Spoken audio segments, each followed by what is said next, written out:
नमस्कार, स्वागत है आप सभी का संत कबीर विद्यापीठ के इस ऑफिशियल यूट्यूब चैनल पर। आज हम अपने होम साइंस की क्लास लेकर के आए हैं और हमने अपनी पिछली क्लासेज में बीए फर्स्ट सेमेस्टर का सारा जो भी पोषक तत्व हैं और कुकिंग मेथड्स हैं, ये सारी चीज़ें पढ़ी थी। आज हम शुरू करने वाले हैं बीए थर्ड सेमेस्टर का।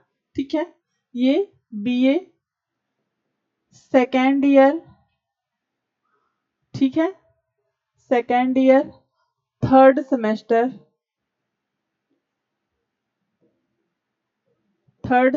का आज हम स्टार्ट कर रहे हैं।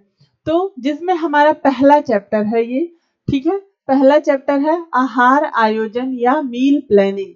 तो जितने भी बीए थर्ड सेमेस्टर के स्टूडेंट हैं उनके लिए ये मतलब बहुत ही यूजफुल क्लास है, वो जरूर से इसको देखेंगे। ठीक है, तो जितने भी हमारे बीए सेकेंड ईयर के थर्ड सेमेस्टर के स्टूडेंट हैं वो देखेंगे इसको। चलिए शुरू करते हैं इसको कि आहार आयोजन। सबसे पहले यहाँ पे हम जानेंगे कि आहार आयोजन या मील प्लानिंग होती क्या है। ठीक है, जब कभी भी आपने घर पे देखा होगा ना कि खाना बनता है, तो आपको तो बस ऐसे खाना खाने से ही मतलब होगा, लेकिन जो इंसान उसे बनाता है वो उसके लिए पहले से ही कुछ तैयारियां करता है कि क्या बनाना है आज, किस तरह परोसना है और किसको क्या पसंद है। तो व्यक्ति मतलब जो भी बना रहा है खाना, वो परिवार के सभी सदस्यों की रुचि, आवश्यकता, ठीक है, इन चीजों को ध्यान में रख करके क्या करता है, वो पहले से प्लान बनाता है कि आज ये बनाएंगे तो परिवार के सभी सदस्य इसको रुचिपूर्वक खाएंगे। तो ये जो इस तरह का एक प्रोसेस होता है, हम इसी को बोलते हैं आहार आयोजन या मील प्लानिंग। ठीक है, क्लियर है। जैसे यहाँ पे लिखा है कि भोजन, कपड़ा, मकान मनुष्य की 3 मूलभूत आवश्यकताएं हैं। इसके अभाव में मनुष्य का जीवन संभव नहीं है। ठीक है, रोटी, कपड़ा, मकान या भोजन, कपड़ा, मकान जो भी चीजें हैं, ये क्या है कि ये मूलभूत आवश्यकता है। इसके बिना क्या है, जीवन संभव नहीं है। लेकिन फिर भी मकान के बिना रहा जा सकता है। आप रेंट के मकान में रह सकते हैं, ठीक है, कुछ कम भी वस्त्र आप पहनेंगे तो चल जाता है। लेकिन अगर भोजन आपको एक दिन आप रह सकते हैं बिना भोजन के, लेकिन एक दिन के बाद अगर ना मिले तो क्या आप जीवित रहेंगे? नहीं ना। तो फिर क्या है कि भोजन हमारा सबसे आवश्यक वस्तु है इस रोटी, कपड़ा और मकान में। तो हम क्या करेंगे, इस भोजन को कैसे हम एक प्लान बना करके, एक योजना बना करके इसको पकाते हैं या फिर परिवार के सदस्यों की आवश्यकताओं की पूर्ति करते हैं, आज इस चैप्टर में हम शुरू करते हैं या देखते हैं। ठीक है, आहार की आवश्यकता एक व्यक्ति को नहीं या परिवार के सभी सदस्यों को पड़ती है। ये किसी एक व्यक्ति के लिए निश्चित नहीं है कि आहार जो है किसी एक व्यक्ति के लिए निश्चित नहीं है। ये संसार में जितने भी प्राणी हैं, चाहे वो मतलब मनुष्य हो या फिर कोई भी जीव हो, हर कोई क्या करता है, कुछ ना कुछ खाता है, अपने भोजन के रूप में कुछ ना कुछ लेता है, जिसके माध्यम से ही वो जीवित रहता है। ठीक है, शरीर को स्वस्थ रखने के लिए आहार महत्वपूर्ण है। ठीक ना, तो शरीर अगर स्वस्थ रहेगा तभी काम करेगा, और इसको स्वस्थ रखने के लिए क्या जरूरी है, आहार जरूरी है। तो उत्तम स्वास्थ्य के लिए संतुलित भोजन की आवश्यकता पड़ती है। संतुलित भोजन मतलब कि वो भोज्य पदार्थ जिनमें सभी पोषक तत्व उचित मात्रा में उपलब्ध हों। ठीक है, वो क्या है, वो स्वास्थ्य के लिए आवश्यक है। विभिन्न खाद्य पदार्थों के मिश्रण से बना आहार संतुलित आहार कहलाता है। प्रत्येक आयु में लोगों को आहार की अलग अलग आवश्यकता होती है। जैसे कि जब मैंने पोषक तत्व पढ़ाया था तो मैंने कुछ चीजें बताई थी कि कैसे क्या होता है, किस मतलब आयु में कैसी आहार की आवश्यकता होती है। जैसे कि मैंने बताया था कि ग्रोइंग एज जब होती है तो क्या होता है, हमें पोषक तत्वों की अधिक आवश्यकता होती है। इसी तरह क्या होता है कि जब एक वयस्क व्यक्ति होता है तो उसको उतनी मात्रा में पोषक तत्वों की आवश्यकता नहीं होती है जितना कि एक किशोर को होता है और जितना कि एक बच्चे को होता है। ठीक है, तो उसी तरह से अलग अलग आवश्यकता होती है। तो हम क्या करते हैं, प्रत्येक व्यक्ति को उसकी आवश्यकता के अनुसार ही भोजन देते हैं। ठीक है,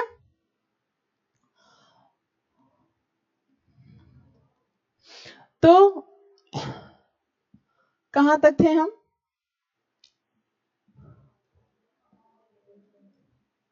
ठीक है, अब कह रहे हैं कि प्रत्येक आयु के लोगों को अलग अलग आवश्यकता होती है और लिंग के अनुसार ही आहार का आयोजन होना चाहिए। मतलब कि अगर कोई पुरुष है, कोई महिला है, तो सबकी आवश्यकताएं अलग अलग होती हैं। ये नहीं है कि सबको सबको मतलब सेम चीजें ही आवश्यक हैं। सबकी ऊर्जा की जो खपत है वो अलग अलग होती है। उसी अनुसार क्या होता है, हमें आहार को निर्धारित करना पड़ता है।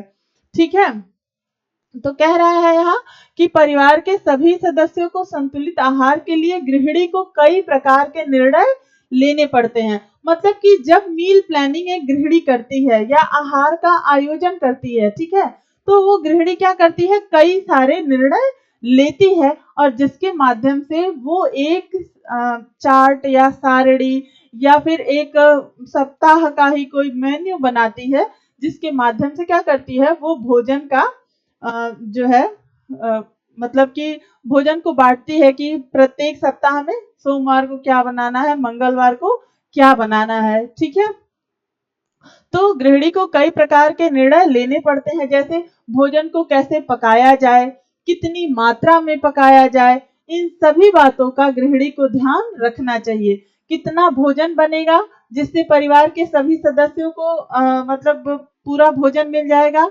और कितनी मात्रा में भोजन बनाया जाए, और ये सारी चीजों का ध्यान गृहिणी को रखना पड़ता है।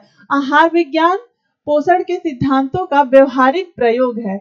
ये जो आहार विज्ञान है, ठीक है, हमारा हम न्यूट्रिएंट्स साइंस या आहार विज्ञान जो ये हम पढ़ते हैं, ये क्या है, ये हमारे सिद्धांतों का, ठीक है, जो भी इसमें सिद्धांत है इसका व्यवहारिक प्रयोग है। मतलब इसको हम व्यवहार में ला करके पढ़ते हैं। ठीक है, इसके अंतर्गत स्वास्थ्य, रोग के लिए भोजन, सभी चीजें सम्मिलित हैं। जैसे कि कोई व्यक्ति बीमार है तो उसको क्या भोजन देना चाहिए, ठीक है, किसी भी व्यक्ति की नॉर्मल स्वास्थ्य के लिए उसको क्या भोजन देना चाहिए, इन सभी चीजों को हम देख करके ही भोजन को सम्मिलित करते हैं। आहार घटक विशिष्ट रासायनिक यौगिकों जैसे विटामिन, खनिज और अमीनो अम्ल के लिए प्रयुक्त होता है। जो भी हम आहार आयोजन करते हैं, क्या करते हैं, उसमें जो भी हमारे घटक हैं उनको, जैसे कि घटक मतलब कि जो पोषक तत्व हैं, जैसे प्रोटीन, जैसे कार्बोहाइड्रेट, जैसे वसा, जैसे जो भी पोषक तत्व हैं, इन सब का समायोजन करके हम क्या करते हैं, एक आदर्श आहार आयोजन बनाते हैं। ठीक है, इतना समझ में आ गया ना कि आहार आयोजन क्या होता है और इसको क्यों बनाना आवश्यक होता है। इसको इसलिए बनाना आवश्यक होता है, इससे क्या होता है कि व्यक्ति, प्रत्येक व्यक्ति की रुचि, उसकी आवश्यकता, उसकी जो भी नीड है उसको पूरा करने के लिए क्या करते हैं, हम एक प्लान बना लेते हैं, जिससे रोज की जो चीजें हैं ये आसान हो जाती हैं। ठीक है ना, तो कह रहा है आहार आयोजन का अर्थ या परिभाषा। ठीक है, आहार आयोजन का अर्थ एवं परिभाषा। भोजन के कुल, कह रहा है भोज्य समूह के कुल 7 भोज्य समूह हैं। कहीं कहीं पे ये 5 दिया रहता है, ठीक है, कहीं कहीं पे 5 भोज्य समूह, ठीक ना, और कहीं कहीं पे 7 भोज्य समूह। भोज्य समूह जैसे कि अनाज, ठीक है, दालें, फलियां, ठीक है, और जो भी हमारा प्रोटीन युक्त चीज है जो हमें जीव जगत से प्राप्त होता है, जैसे दूध, अंडा, पनीर, मांस। ठीक है, तो इस तरह से कुल करके हमारी 5 जो है, 5 कहीं कहीं पे 7 कर दिया जाता है, मतलब कि उसमें जो फल है उनको अलग, जो सब्जियां हैं उनको अलग। ठीक है, तो इस तरह से क्या हो जाता है कि हमारा कहीं कहीं 7 भोज्य समूह हो जाता है और कहीं कहीं 5 भोज्य समूह हो जाता है। ठीक है, उसकी मात्रा को आहार में इस तरह से सम्मिलित करना जिससे कि परिवार के सभी सदस्यों को पौष्टिक तत्व पर्याप्त मात्रा में मिल सके। ठीक, तो जो हमारे ये भोज्य समूह है, जैसे कि हम अनाज जो है, अनाज से हम चावल बनाते हैं, रोटी बनाते हैं, ठीक है, तो एक अनाज का हो गया, ठीक, अनाज, फिर दालें, दालें, ठीक, सब्जियां, फल, दूध, अंडा, मांस, मछली, जो भी है, ठीक है।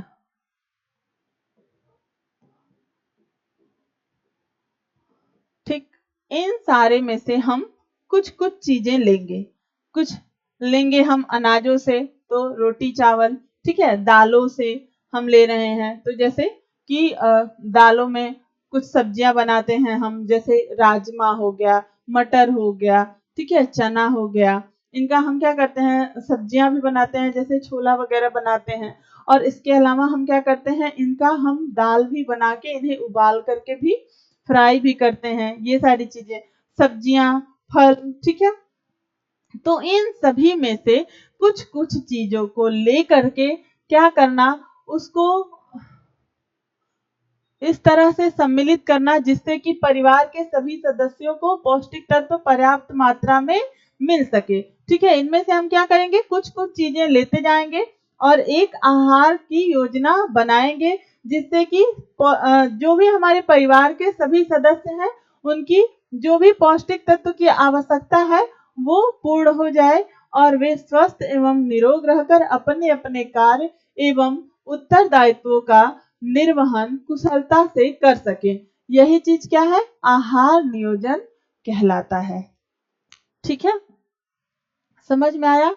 समझ, जैसे कि हमारे जो भोज्य समूह है, चाहे वे कहीं कहीं पे 5, कहीं कहीं पे 7, इसमें क्या किया रहता है, सब्जियों और फलों को अलग अलग कर दिया जाता है और कुछ जगह पे ये जो दूध है, अंडा है, इनको अलग कर दिया जाता है, तो वहां 7 हो जाता है, अन्यथा ये 5 ही होता है, ठीक है ना। तो इसमें से क्या करते हैं, इसमें से कुछ विशेष आहार जिनमें जो पौष्टिक तत्व हैं उनको हम क्या करते हैं, चुनते हैं और उनको प्रत्येक आहार में शामिल करके एक आहार योजना बनाते हैं जिसके माध्यम से हम क्या करते हैं, परिवार के सदस्यों की पौष्टिक तत्व की मात्रा को पूरा करते हैं, ठीक है ना। और यही चीजें हमारी आहार नियोजन या आहार आयोजन कहलाते हैं। चलिए अब हम आगे चलते हैं।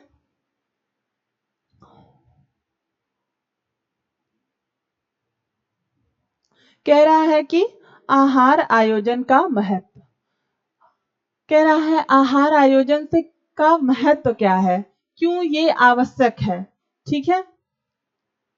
इम्पोर्टेंस ऑफ मील प्लानिंग, आहार आयोजन के महत्व का जो भी कारण है ये निम्नलिखित है। कह रहा है संतुलित भोजन की प्राप्ति, सबसे ज्यादा जरूरी क्या है कि अगर हम आहार आयोजन पहले से निर्धारित किए हैं, हमने पहले से ये योजना बनाई है कि हम सप्ताह में प्रत्येक दिन क्या क्या बनाएंगे, तो क्या होता है कि किसी भी परिवार के सदस्य की आयु, उसका लिंग, उसका व्यवसाय, उसके अनुसार हम क्या करते हैं, उसको भोजन प्रदान कर पाते हैं या दे पाते हैं, ठीक है। तो हमें एक संतुलित भोजन मिल पाता है। नेक्स्ट है हमारा समय, शक्ति व धन की बचत, ठीक।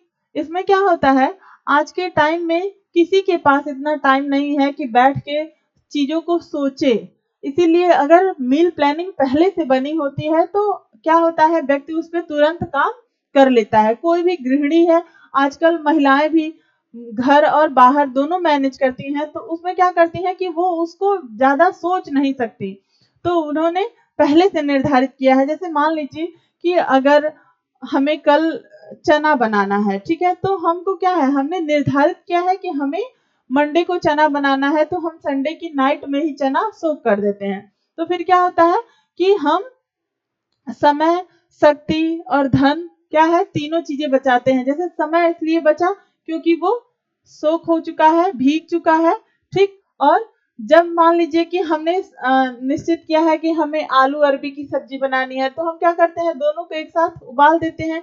अगर पहले से निश्चित नहीं है तो ये चीजें डिसाइड करने में मुश्किल होता है, लेकिन अगर पहले से निश्चित है तो क्या है कि हम उसको पहले से भिगा देंगे, उबालने में भी आसानी होगी, तो इस तरह से हमारे समय, शक्ति व धन की बचत होगी। ठीक है। नेक्स्ट है हमारा आहार में भिन्नता। आहार में भिन्नता जैसे कि आहार आयोजन के द्वारा हम पहले से निश्चित करके भोजन में भिन्नता का समावेश कर सकते हैं। जब हम आहार आयोजन का मतलब योजना हम बनाते हैं तो क्या करते हैं, हम प्रत्येक दिन एक चीजें नहीं रखेंगे। जैसे हमें रोटी सब्जी बनानी है तो हम प्रत्येक टाइम रोटी सब्जी नहीं रखेंगे, या हम रोटी रखेंगे तो सब्जी को हम बदल देंगे। ठीक है। तो ये पहले से प्लान रहेगा तभी हो पाएगा। तो इस तरह से क्या होगा कि आहार आयोजन करने से हम क्या करते हैं, निश्चित कर लेते हैं कि हमें क्या बनाना है। तो इस तरह से हम भोजन में भिन्नता का समावेश कर सकते हैं या भिन्नता ला सकते हैं। जैसे कि दोपहर में राजमा की सब्जी बनाई हो तो रात में आलू की सब्जी बनाई जा सकती है। मतलब कि हम क्या कर सकते हैं, रात का भोजन, दोपहर का भोजन, उन दोनों को हम देख के अलग अलग तरह का कर सकते हैं। ठीक है।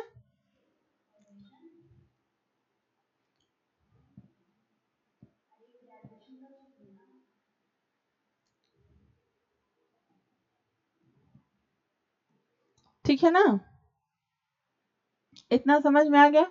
इसके बाद हमारा चौथा पॉइंट है आकर्षक तथा स्वादिष्ट आहार।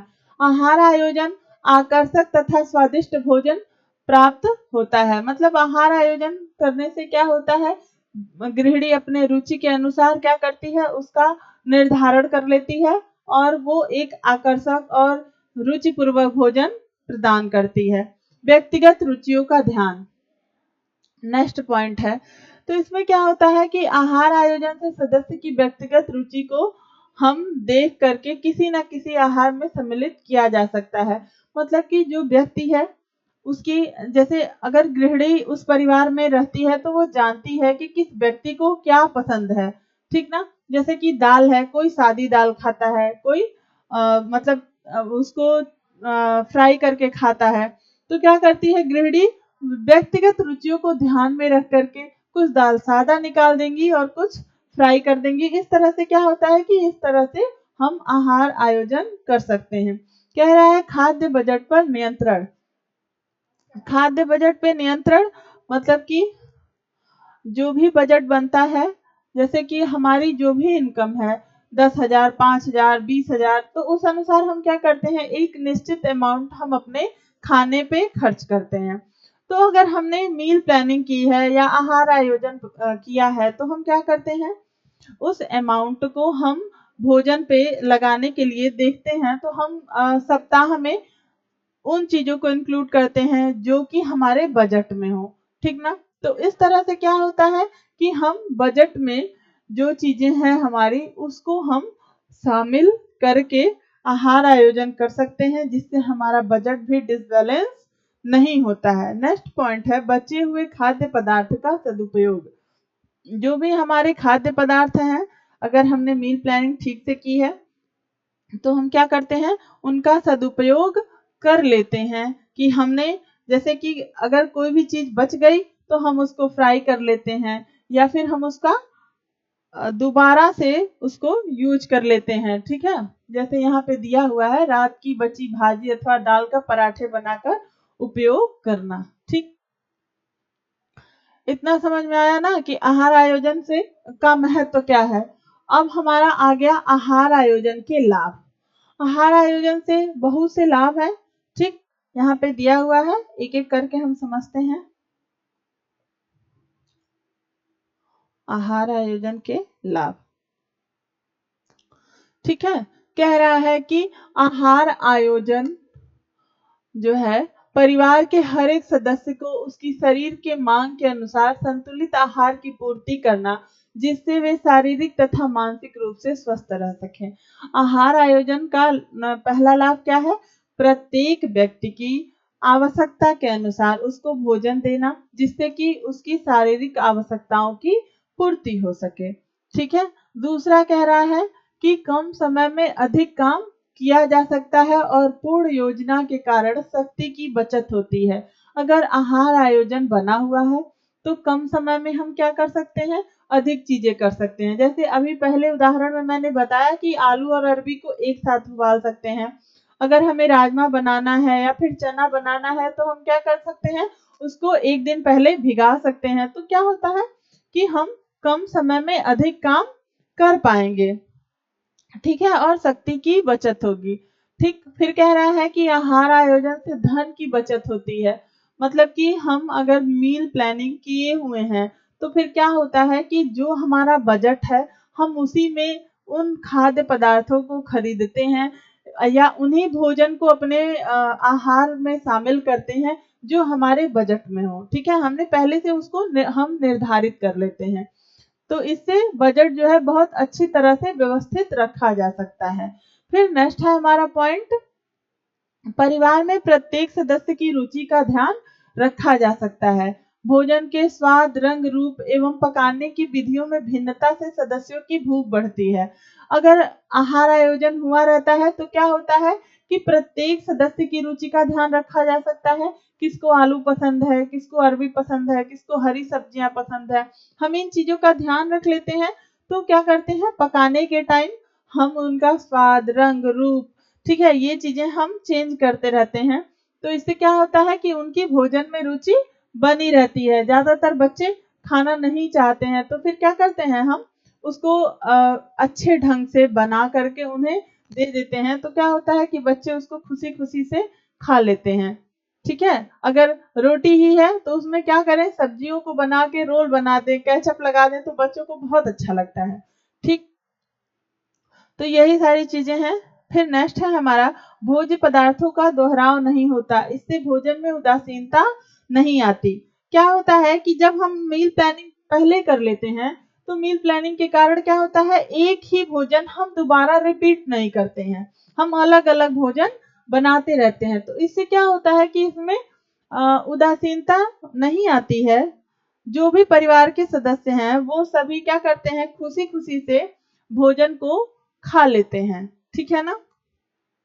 इसके अलावा कह रहा है हमारा नेक्स्ट पॉइंट कि जिन परिवारों में घी, दूध, दही, अंडा इत्यादि भोज्य पदार्थ आर्थिक विपन्नता के कारण नहीं खरीदे जा सकते, वहां आहार नियोजन के द्वारा विटामिन तथा खनिज लवणों की पूर्ति सस्ते फल सब्जियों जैसे पालक, बथुआ, गाजर, मूली, पपीता, लौकी इत्यादि खरीद करके शामिल किया जा सकता है।